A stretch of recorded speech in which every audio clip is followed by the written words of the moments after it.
This presentation is on the art of the West African region. It will be focused on the techniques, tools, significances, and explanations found in their art. Art was dated back in this region around 1400 BC. Materials they used for the woodcarving tools were predominantly iron-based. Materials used for the art itself varied from wood to copper, clay, and natural pigments. What decided this was what natural resources were available to that area, causing each territory's artwork to slightly differ from the next. A recurring theme throughout the artwork is the use of masks. Each has a significant meaning, time that they are being portrayed, and the relation of them to their region. The following masks are going to be representative of each aspect that the region demonstrates. This one, for example, is one of their celebratory masks. It is used in events such as coming of age, marriage, and religious ceremonies. These next couple of masks are their spiritual ones. They are used to ward off evil spirits and supernatural powers. Witchcraft and black magic, as they call it, are very important practices to them that they make sure to portray through their masks. The following clip you are about to see shows one of their ceremonies and how their masks are used during it.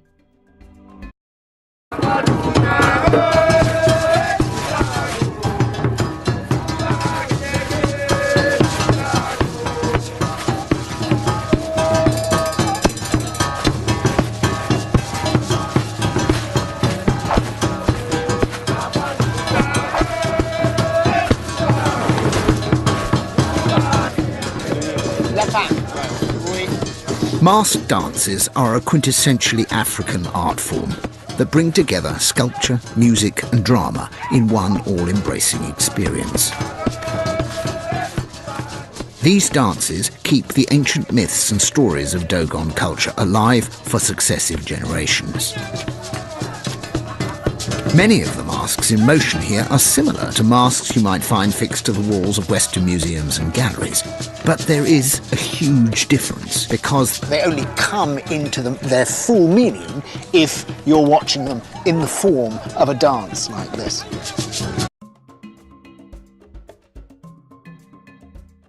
Now we're going to focus on the two specific regions of Senegal and Cameroon. Senegal is on the top left side and Cameroon is located towards the bottom right.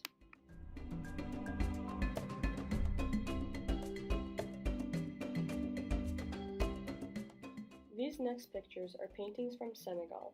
As we can see, they use a lot of color, lines, and overall just have a very abstract feel.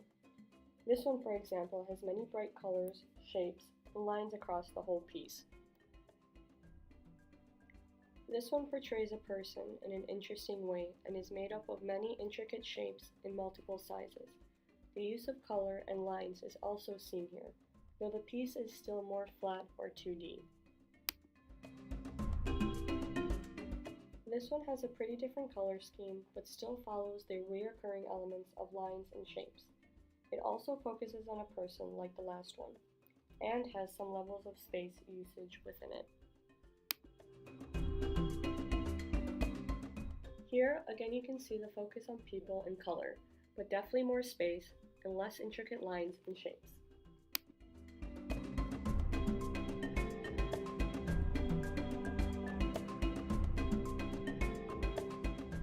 In Cameroon's art, we can see a much stronger focus on faces and bodies as seen in this one. We can also see a lot of shapes and pop of color. 5 faces, possibly portraying a family. No use of space, and a lot of repetition.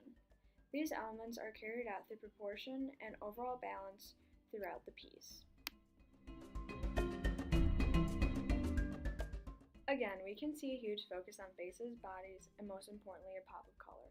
This painting does not have space, but instead merges each face and body with the next, creating a very abstract look.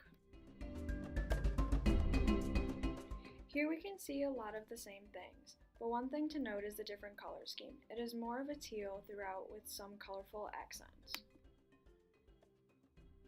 And finally, this is just another example for you to look at. Now we're just going to discuss the similarities and differences between the two regions' artwork.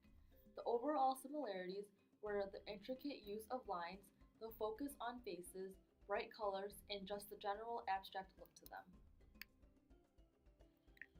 Now, let's talk about some of the differences that they had. In the Senegal art, there was a slight difference in the shapes that were used and the manner in which they were drawn or painted that in the end made the pieces look more flat or 2D. In the Cameroon art, one of the differences was just the higher level of repetition. We saw that tight, intricate use of little shapes throughout the pieces.